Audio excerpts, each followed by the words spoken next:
श्रीहरी जगत पिता दूर करीतो व्यथा ऐक सत्यनारायणाची कथा ही ऐक सत्यनारायणाची कथा ही ऐक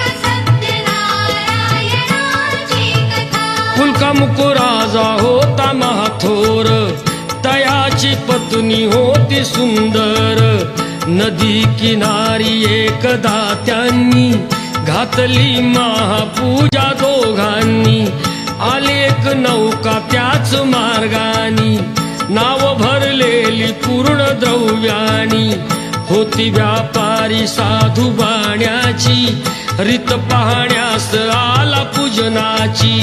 उल्का मुकुत्यास बोले ऐकावे व्रत नारायणाचे आचरावे मनोइच्छित फळ मागावे चरणी श्री हरीच्या